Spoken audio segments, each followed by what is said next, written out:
Olá, acabamos de divulgar mais uma rodada das pesquisas Exame e Ideia nessa quinta-feira, dia 22. No caso dessa semana, fizemos rodadas regionais.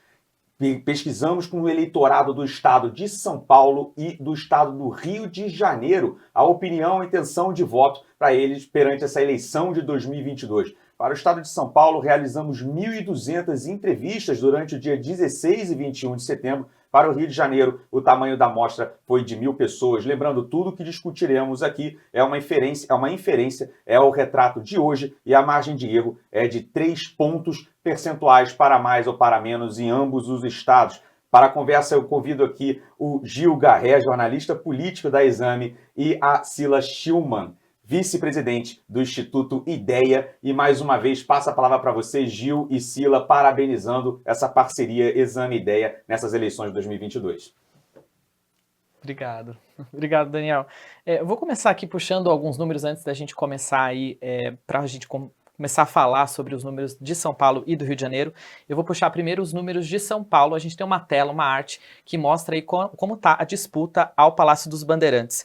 Fernando Haddad lidera com 30% das intenções de voto em uma simulação de primeiro turno estimulada, aquela em que as pessoas recebem uma pré-lista com os candidatos, com os nomes dos candidatos.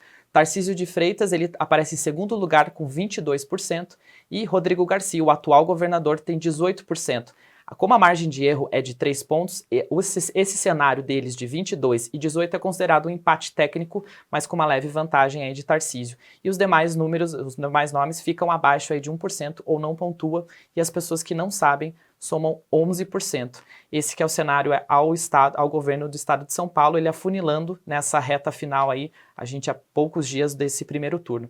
E o segundo dado que eu quero trazer é sobre Senado. Márcio França, do PSB, desponta aí na liderança com 32%. O astronauta Marcos Pontes, que foi ministro aí do governo do presidente Jair Bolsonaro, tem 18%. Janaína Pascoal, que foi aliada do presidente Bolsonaro e agora está um pouco mais à oposição dele, tem 6% das intenções de voto. E as pessoas que não sabem somam 17%, lembrando que essa de Senado também ela é estimulada com uma pré-lista quando as pessoas vão quando recebem, enfim, esses números de antemão, que o entrevistador mostra para as pessoas que estão, enfim, na rua e que recebem aí o pessoal da pesquisa Exame Ideia. E a primeira pergunta que eu queria te fazer, aí antes da gente, mostrando esse panorama de São Paulo, Cila, o que a gente pode inferir aí sobre esses números, principalmente o que chama bastante atenção, é esse afunilamento de Tarcísio e o Garcia disputando essa segunda vaga para o segundo turno, né? Provavelmente em São Paulo a gente vai ter um segundo turno, tudo indica que sim, esses números, mas tem essa aproximação aí de Tarcísio e Rodrigo, né? O atual governador e o apoiado pelo presidente Jair Bolsonaro. O que a gente pode analisar desses números de intenção de voto ao estado de São Paulo, o governo? Então, prazer estar aqui com vocês, Daniel, Gil.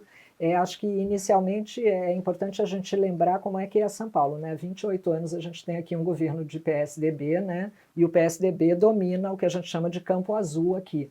Hoje, nessa eleição, a gente tem mais um elemento, né? Mais um candidato nesse campo azul, que é exatamente o ex-ministro Tarcísio, que vem representando o presidente Bolsonaro. Então, eles estão dividindo ali esse voto, que é um voto antipetista, né? O São Paulo tem uma tradição também de antipetismo, que a gente chama, né? Nenhum governador do PT ainda foi eleito aqui, e dessa vez os dois disputando, aparentemente, para ver quem vai ao segundo turno com o Fernando Haddad. Mas eu quero lembrar que essa é uma eleição ainda aberta, a gente considera ela aberta porque tem um número muito grande de indecisos e mais da metade dos eleitores consideram mudar de voto ainda. A essa altura a gente está a 10 dias da eleição. Então é uma eleição bastante aberta, qualquer coisa pode acontecer aqui em São Paulo. Acho que vai ser com emoção até o final, assim, até a última semana. Deixa eu entrar aqui no bate-papo, Gil, só para aproveitar a presença da Cila e testar aqui o que a experiência dela tem a dizer sobre um cenário que assim, não está no radar, você vê aí das discussões de analistas políticos, ou mesmo dos investidores aí no mercado financeiro. Eu acho que o ponto que a Cila trouxe é muito interessante porque está tudo aberto, né? O Gil destacou aí a dinâmica eleitoral da pesquisa estimulada, mas se a gente vai na espontânea, a pesquisa mostrou que você tem 40%, 44%, algo nesse nível de indecisos, que não sabe. né, não responderam ainda, ou seja, a gente chama que são eleitores que não estão ativados, né? Exato. Quando eles não são confrontados com uma lista de nomes, ou seja, quem você vota, você tem que responder de maneira espontânea, genuína, o nome não vem, você não sabe.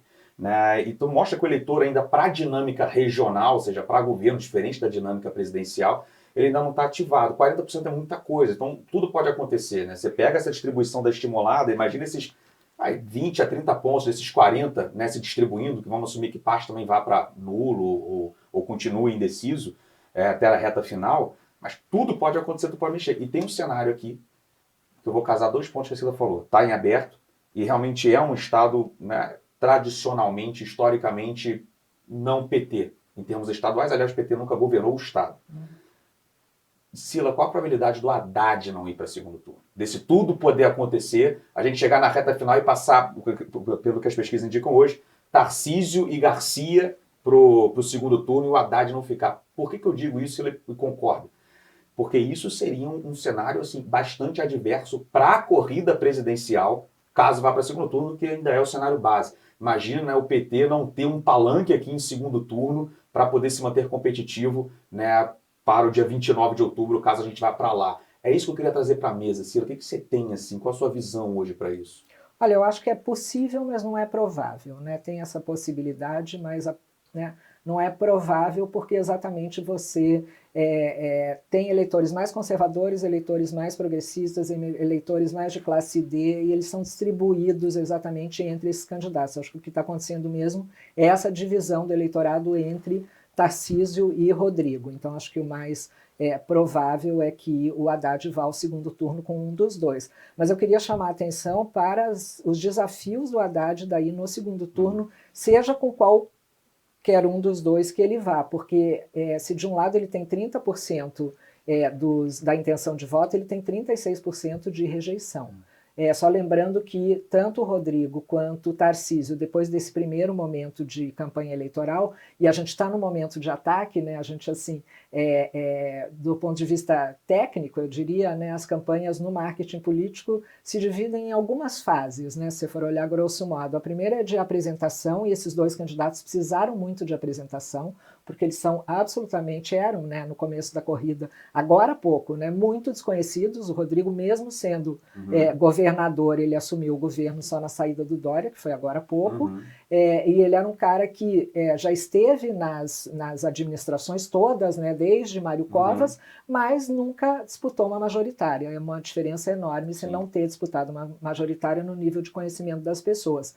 E o Tarcísio a mesma coisa, embora fosse um ministro bastante ativo ali do governo Bolsonaro, muito conhecido em algumas áreas, na Faria Lima, por exemplo, mas do grande público não. Então teve essa fase de apresentação, teve uma fase de proposta, e eu diria que nesse momento a gente está ainda numa fase de ataque, né? Tanto na campanha nacional quanto na campanha estadual.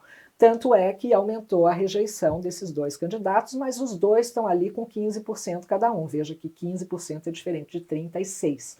Né? Então eu vejo essa dificuldade do Haddad ali no segundo turno, enfrentando qualquer um dos dois pela alta rejeição dele. Lembrando que o Haddad, além da rejeição ao PT, que a gente comentou aqui, ele tem uma rejeição pessoal, porque ele foi prefeito da capital, então ele também é muito conhecido, ele foi candidato a presidente, enfim, ele é uma figura bastante conhecida, então ele tem, né, ele pontua muito melhor na espontânea já, tudo isso, mas ele vai ter essa dificuldade. Agora, respondendo também a outra parte da sua pergunta, São Paulo é fundamental nessa eleição, tanto é que você tem dois candidatos aqui importantes, tanto de Lula quanto de Bolsonaro. Né? Tarcísio não é de São Paulo, veio para cá para disputar a eleição muito por conta da nacional, na minha visão. Não é? Quer dizer, era importante para Bolsonaro ter um candidato forte aqui, acreditando que ele possa ir para o segundo turno. Mas ele está enfrentando aqui um Rodrigo Garcia forte, né, que é governador, é do PSDB, que domina aí as eleições há muito tempo, que tem uma avaliação boa de governo, ele tem muito regular ainda para transformar em bom e ótimo, quer dizer, ele está numa posição bastante confortável, o Rodrigo, então acho que vai ser até o final, quando a gente vai descobrir qual dos dois vai ao segundo turno. Até um número trazendo aqui para vocês, a gente até não tem a tela disso, mas de segundo turno, simulação, a Exame Ideia simulou, fez cenários de segundo turno. Então tem com Haddad e Rodrigo Garcia, Haddad teria 43%, e Rodrigo Garcia 35%. Fernando Haddad e Tarcísio, Haddad teria 47% e Tarcísio 38%. Em uma disputa de Garcia com o Tarcísio, o Garcia está à frente ali na margem de erro, mas está à frente com 34% e o Tarcísio 31%. Então, realmente, como a Cila está falando, é uma disputa mesmo, aqui mostrando nos números de simulação do segundo turno. O segundo turno também seria bem difícil para o Haddad, apesar dele ter vantagem aqui nesses dois cenários. E o Garcia, são números bem positivos para o Garcia, né? Até no começo da campanha, o grande mote dele era: prazer, eu sou o governador de São Paulo, né? Porque as pessoas realmente não o conheciam. Essa foi a campanha que ele fez, né, do começo. Quem eu sou, né? O que eu estou fazendo da onde ele veio. Esse foi a grande campanha. Nesse momento ele está agora no ataque ao Tarcísio. Explica pra gente um pouco dessa estratégia, tanto de Tarcísio quanto de Rodrigo, nessa reta agora que passa dessa apresentação para o ataque ali de um do outro, porque eles estão tentando disputar os votos. É curioso olhar a estratégia de cada um, assim, eu vejo a estratégia do Rodrigo bastante bem executada, né? Embora ele esteja no momento de ataque, ele ao mesmo tempo, ele está procurando melhorar a aprovação de governo dele, que é fundamental, né? Porque tem cientista político que fala que reeleição é um recall, né? Então, ele precisa fazer isso e está fazendo. Já o Tarcísio, ele pegou um caminho de se colar mais de novo ao Bolsonaro. É uma coisa que ele fez no início da campanha e ele está fazendo de novo agora. É uma estratégia que a gente vai ver ali na frente se vai ter efeito, porque ao mesmo tempo em que ele se impulsiona por ser o candidato de Bolsonaro, ele também traz uma rejeição para ele e alguma barreira ali de crescimento. Então eles estão num momento bem diferente estratégico, ambos. Vou só explorar um ponto que aconteceu E todo mundo batendo no Rodrigo, desculpa, é importante dizer isso porque ele é o governador, né? Então o ataque ao Rodrigo vem de todos os lados, né? É assim, Cila, você já cobriu muita campanha, seja até de fora ou de dentro, tanto presidencial quanto regional também.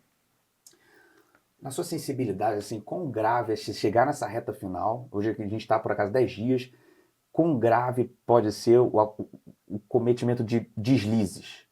Eu estou dizendo isso porque essa foi até a palavra que o presidente da República usou numa live de ontem, se não me engano, que ele se referiu a um gesto, né, a um ato que o Tarcísio fez recentemente, apoiando um outro político de um outro estado bastante conhecido, e o Bolsonaro até deu a entender, ele não nominou, mas ele deu a entender que, bom, foi um deslize e coisa que o Rodrigo Garcia usou muito bem para o ataque dele. Essa sua sensibilidade, o terreno agora realmente fica mais propenso a deslizes e talvez vence quem errar menos nessa reta final. Essa sua sensibilidade, até comentando esse deslize do Rodrigo Garcia, do Tarcísio nessa reta final, que até o presidente da República se referiu. Eu diria que campanha eleitoral é como jogo de vôlei, né? Não adianta só o teu adversário errar, você tem que aproveitar do erro dele. Acho que, como você disse, o Rodrigo aproveitou muito bem de dois erros ali do Tarcísio, que não foram exatamente erros que ele fez agora, mas um filme ali com o Collor, a história ali do deputado que foi com ele ao debate, mas o que eu tiro disso tudo é o quanto é delicado você ser um candidato desconhecido. Né? Então esse tipo de coisa tende a grudar muito mais facilmente em você, né? E o nível de desconhecimento do Rodrigo e do Tarcísio é diferente nessa campanha, né? Porque o Rodrigo ele veio se apresentando com toda a trajetória dele, como eu disse, desde Covas, enfim, né? Batem nele porque ele foi pita também, ele foi não sei o quê, mas enfim, ele tem um histórico, né, para mostrar. Sendo que o Tarcísio tem um histórico para mostrar, mas não é em São Paulo. Então eu acho que é muito mais fácil de grudar esse tipo de coisa no Tarcísio. Eu acho que ele tem uma candidatura mais sensível mesmo, sabe? Mais vulnerável. Acho que a candidatura do Tarcísio ela é mais vulnerável a esse tipo de questão. Agora a gente indo para outro estado, Rio de Janeiro, a Exame Ideia também testou o estado do Rio de Janeiro para governo e também para Senado. Os números a gente vai mostrar agora na tela. Cláudio Castro aparece em primeiro lugar com 35% das intenções de voto, ele é atual governador, era vice de Wilson Witzel, né, que sofreu um impeachment, Cláudio Castro assumiu o governo do estado, e Marcelo Freixo, ex-deputado, tem 27% das intenções de voto. Esse cenário aqui mostra uma distância maior, né, de Cláudio Castro e Freixo, se você for acompanhar a série histórica de outras pesquisas também, e mesmo quando o Exame Ideia a gente fez uma outra lá em junho, teve uma distância um pouco maior, eles estavam muito mais próximos, quase dentro da margem de erro de empate, e agora acontece uma distância maior entre Cláudio Castro e Marcelo Freixo. E as pessoas que não sabem somam 15%. E a gente também testou, a Exame Ideia também testou o cenário de Senado. Romário, que é o atual senador pelo estado do Rio de Janeiro, tenta a reeleição, tem 33% dos votos, e Alessandro Molon tem 19%. Lembrando que o Molon, ele na verdade, não era o escolhido de maneira primária da conjuntura ali, da coligação, né, do PSB com o PT, que está nacional e que tentava coligar ali dentro do estado do Rio de Janeiro, e acabou lançando praticamente 2 candidatos, né, o Molon, que foi o outsider aí dessa coligação aí, dessa união dos partidos, e o André Siciliano, que é o atual presidente da Assembleia Legislativa do Rio de Janeiro. Ele é deputado estadual e ele foi lançado como candidato ao Senado pelo PT, e ele tem 8%. Ele está atrás até do Cabo Daciolo, que tem 10%, que já foi até candidato à presidência da República. Então esse é o cenário do Rio de Janeiro. Romário provavelmente indo mais para a reeleição, e Molon aparece aí em segundo lugar com 19% dos números. Como que a gente analisa aí esses dados, Sila, de governo do Estado, principalmente, com Cláudio Castro se distanciando cada vez mais de Freixo? Como que a gente faz essa leitura aí do governo? Olha, olhando outros estados, inclusive, a gente vê que essa é uma campanha dos governadores, né? Os governadores que estão indo à reeleição estão saindo muito bem.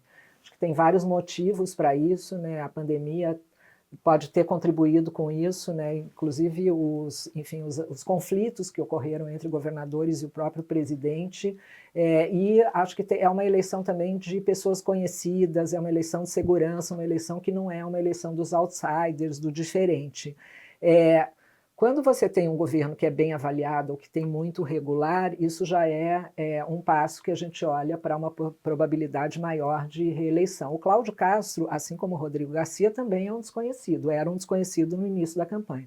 Ele tem executado muito bem a campanha dele, eu não sei se vocês têm acompanhado a campanha do Rio de Janeiro, ele tem executado muito bem a campanha dele, tem conseguido transformar regular em bom e ótimo, ele tem melhorado ali né, o nível de conhecimento dele, a aprovação ao governo dele. Agora, ele está ali ameaçado, Cláudio Castro, por denúncias, enfim, tem toda uma situação no Rio de Janeiro, hoje no governo, que é vulnerável, né? que é difícil para ele. Agora, em termos de eleitorais, ele de fato está na frente.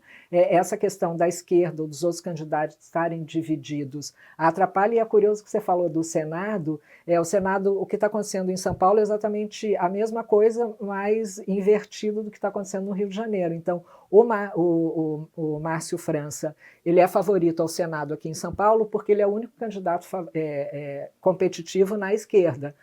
Conversão, né? Os votos da direita estão divididos, né? Então, né, tem o Marcos Pontes e tem a Janaína dividindo. No Rio é exatamente ao contrário, né? O Romário na direita tem um recall, né? Ele é candidato à reeleição, enquanto que, né, como você citou, os outros candidatos que são da esquerda estão divididos, né? A gente sabe que a eleição que mais engaja o eleitor, ou seja, que ele fica mais ligado antes, é a de presidente, né? Depois vem a de governador. Eu diria que o eleitor, em geral, e especialmente aqui no Rio, em São Paulo e no Rio, ele está se ligando na campanha de governador agora, tanto é que tem muito indeciso ainda. Depois vem a de senador e de deputados, né? Então, eu diria que as campanhas de senador, elas também ainda estão bastante abertas, ainda mais no momento em que você tem só uma vaga de Senado, né? Como é o caso desse ano. E até outro número aqui que eu queria trazer também, agora indo, a gente saiu dos locais, agora a gente vai para o nacional. A gente tem 2 dados, a pesquisa Exame Ideia também analisou as intenções de voto para presidente da República, tanto no Rio quanto e em São Paulo. Então, em São Paulo, o ex-presidente Lula aparece em primeiro lugar com 40% das intenções de voto e o presidente Jair Bolsonaro com 37%. Esse cenário é considerado dentro da margem de erro, então tecnicamente empatado, com o Lula um pouquinho mais à frente. E no Rio de Janeiro, o Lula também aparece na frente com 41% das intenções de voto e o presidente Jair Bolsonaro 39%. Até a gente fez uma reportagem aqui na Exame mostrando qual era o esforço dos candidatos a presidente, os 4 principais, então Lula, Jair Bolsonaro, Ciro Gomes e Simone Tebet, qual era o esforço deles de campanha para estarem no Sudeste, que é um local muito importante para a decisão da eleição.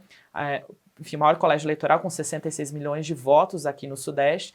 e Lula, por exemplo, tem uma vantagem maior no Nordeste, e Bolsonaro tem uma vantagem maior no Sul e no Centro-Oeste em especial, e o Sudeste aqui está dividindo bastante a atenção dos candidatos a presidente, os 4 principais candidatos à presidência da República nacionalmente. E eles estão passando aqui muito mais tempo aqui no Sudeste, tempo e dinheiro aqui no Sudeste, gastando dinheiro de campanha, do que em outras regiões. Até na reportagem a gente fez uma conta e mostrou que, por exemplo, o Lula passou 20 vezes no primeiro mês de campanha, passou 20 vezes em outras regiões, passou 1 ou 2. A mesma coisa Bolsonaro, Ciro e até mesmo a Tebet. A Tebet foi a que mais passou tempo aqui no Sudeste. Como que a gente olha essa importância desses 2 estados e o Lula estar à frente, né? Porque no Rio de Janeiro especificamente, Bolsonaro teve uma votação expressiva em 2018 e também ganhou em São Paulo, né? São 2 estados que Bolsonaro ganhou em 2018 e nesse momento ele está atrás de Lula, mesmo que tendo a margem de erro. A gente costuma dizer que em campanha tem 3 ativos principais, né? Um é dinheiro, o outro é tempo e o outro é gente, né? São esses 3 e você tem toda a razão em dizer que esses 3 ativos estão sendo usados muito no Sudeste. Primeiro, porque são os maiores colégios eleitorais do país, né? Se for olhar São Paulo, a cidade de São Paulo tem mais votos que o Centro-Oeste, quer dizer, é brutal.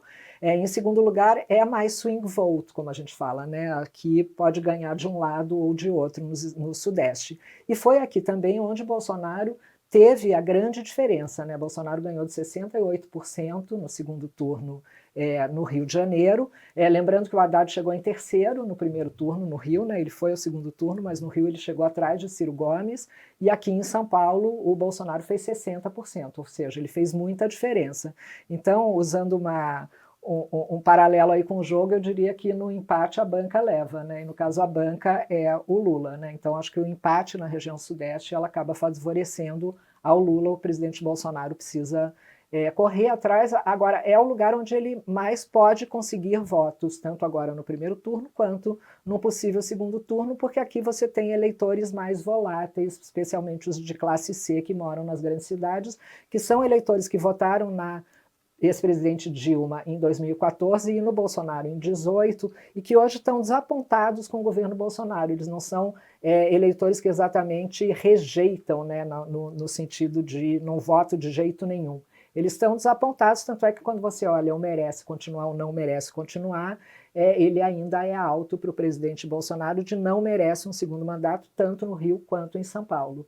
E a gente sabe que ele vai se dedicar bastante, os 2 candidatos, inclusive, né, vão se dedicar bastante a estar aqui no Sudeste, incluindo aí Minas Gerais, que também é um colégio eleitoral importante nessa reta final.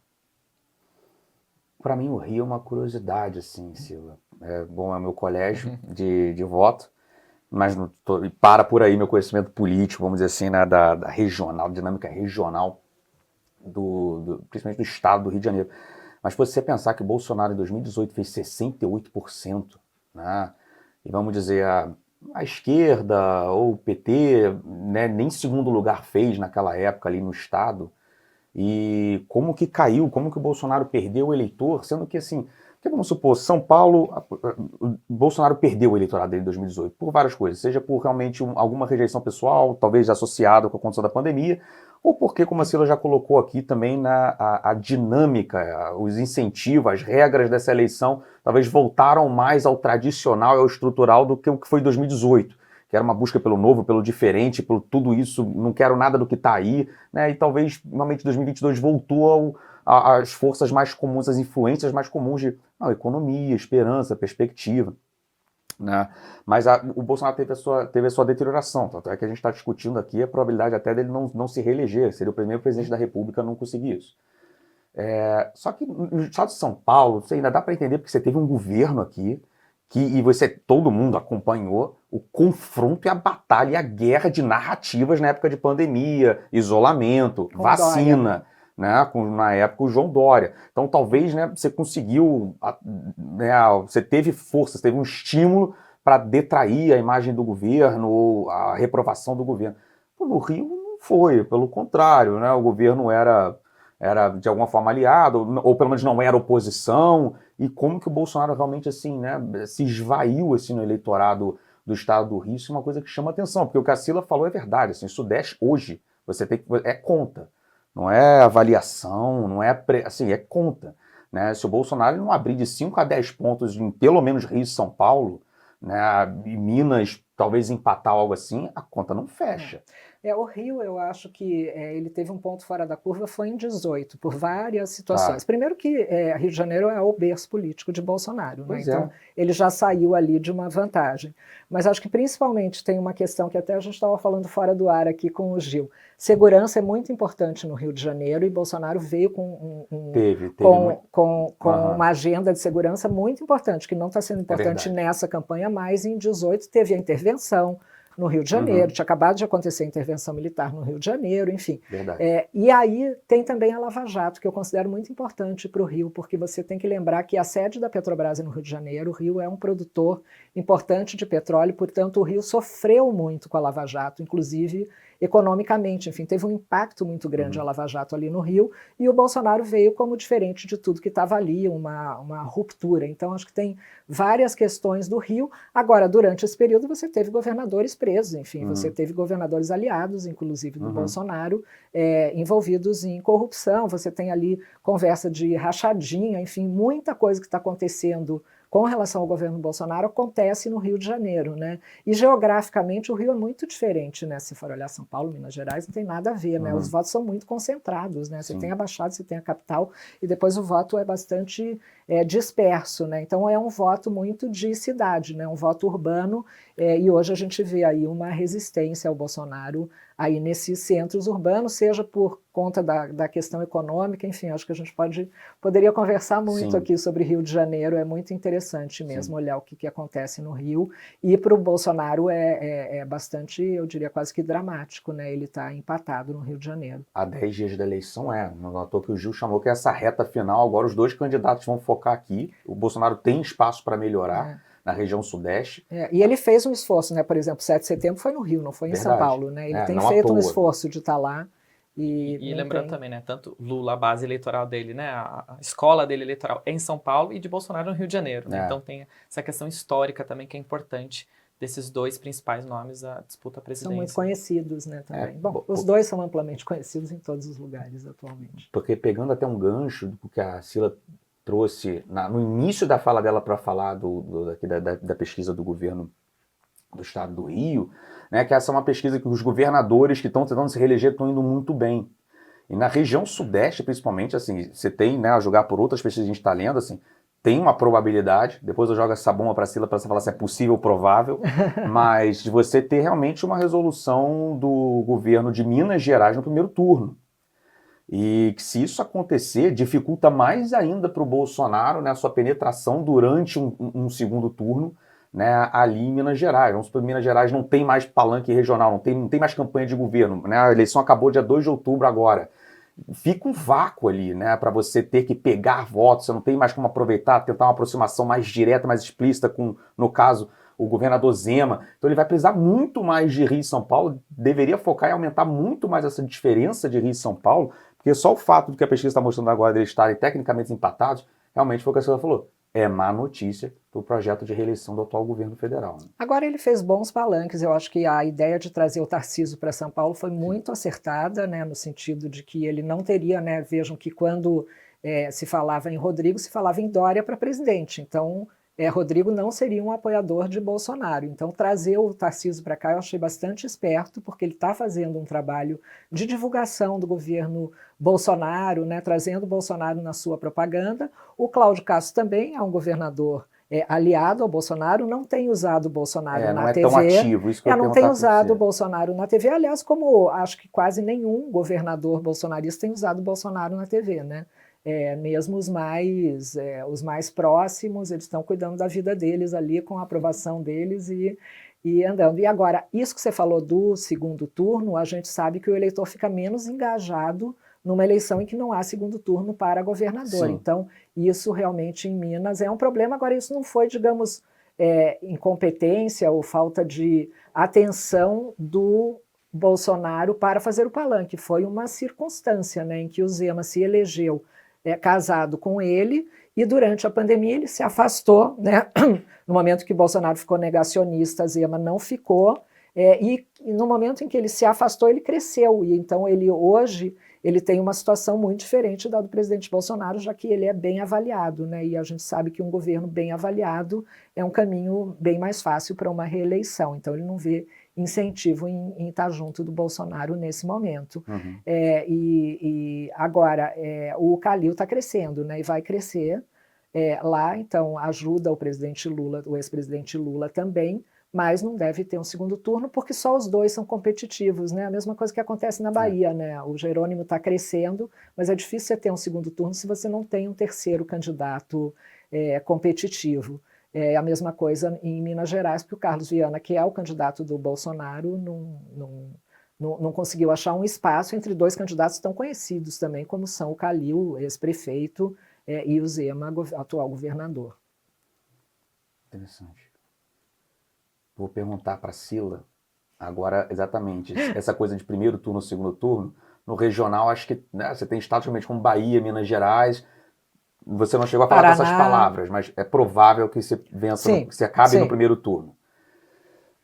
E a presidencial, Sila? Assim, você esperaria nessa reta final aí de 10 dias para a eleição voltar a abrir a diferença de Lula para Bolsonaro nas principais pesquisas que a gente está colhendo essa semana? Lembrando, né, que a da Exame sai na próxima quinta-feira, a última rodada da Exame Ideia para o primeiro turno, sai na próxima quinta-feira, mas as pesquisas que nós estamos colhendo nesse final de setembro está voltando, o Lula está voltando a abrir a sua diferença contra o Bolsonaro nessa reta final, aí volta-se a falar de possibilidade de primeiro turno, assim.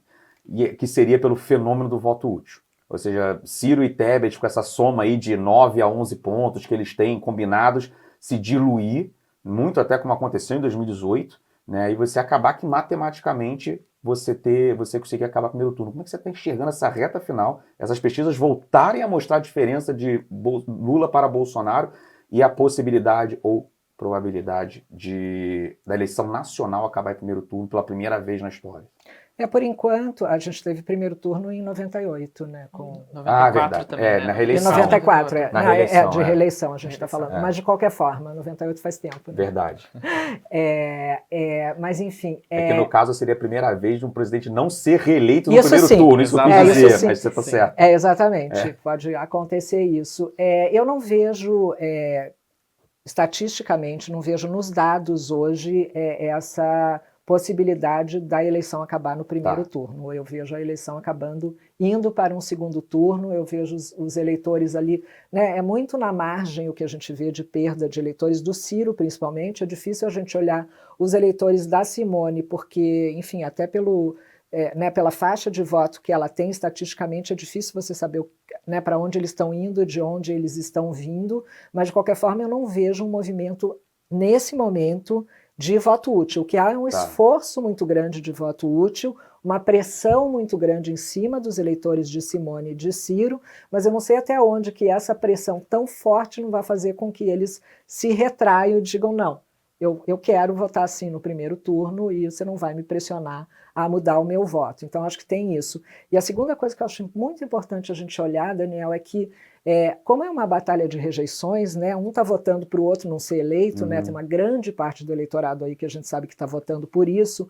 No momento em que o Bolsonaro cresceu, né, teve ali um momento de crescimento do Bolsonaro, o eleitor que não quer o Bolsonaro corre para o Lula porque sabe que o Lula é o único capaz, nesse momento, de vencer o Bolsonaro. Pode acontecer uma coisa ao contrário agora, né? Se começa muito um movimento de que vai acabar no primeiro turno, o Bolsonaro pode atrair eleitores que não querem o Lula. Então, essa semana vai ser fundamental para a gente ver esses movimentos. A gente tem aí 2 debates pela frente, né? Tem um debate no sábado em TV aberta, no SBT, que o ex-presidente Lula já disse que não irá. Ele vai dar uma entrevista hoje para o Ratinho, porque disse que não estava na agenda dele, que ele tinha outros comícios e as agendas, inclusive, no Sudeste, né? E a gente tem o debate da Globo, que é no dia 29, que é no dia que sai a nossa pesquisa, inclusive, em que o ex-presidente Lula diz que vai e o Bolsonaro diz que vai decidir na véspera. Então, acho que são os 2 eventos que a gente tem aí para frente com alguma capacidade... Assim, agendados, né, contratados, esperados que possam mudar. Porque também Exatamente. podem ter eventos que não estão agendados, não estão no radar, e a gente sabe como é que é a eleição Gente, no olha, Brasil, eu vou né? bater aqui, mas no né? Brasil Mas cai por enquanto avião, tá- tem mas facada, por tem um monte de enquanto- coisa, Por né? enquanto tá indo tudo Exatamente, direito, e né? o governo também pode ainda criar algum tipo de incentivo, enfim, né? Quem é governo tem a capacidade da caneta também, que não é, enfim, que existe, né? Do jogo. Mas aí na parte mais do economês, que é a minha área, tá acabando o tempo para surtir efeito, né? Que todas essas políticas públicas ou canetas têm o seu lag, né? Tem a sua defasagem até chegar e fazer, e mexer na avaliação de governo. Agora já não acho que possa Até ter. nesse sentido, Daniel, vamos lembrar que o auxílio, a segunda parcela do auxílio só começou a ser paga agora na segunda-feira, né? Da outra vez, o impacto do auxílio, ele só ocorreu depois da segunda parcela. Eu sei que agora é uma situação completamente diferente, a gente está em campanha, tem inflação e tudo isso, mas enfim, são elementos aí que a gente tem que continuar observando, né? Não pode deixar de lado e achar que a eleição acabou, né? Acho que a gente tem que olhar. Muito aberto, muito aberto. Acho a que os gente números tem que que o Gil olhar mostrou, para tudo. principalmente as regionais, né?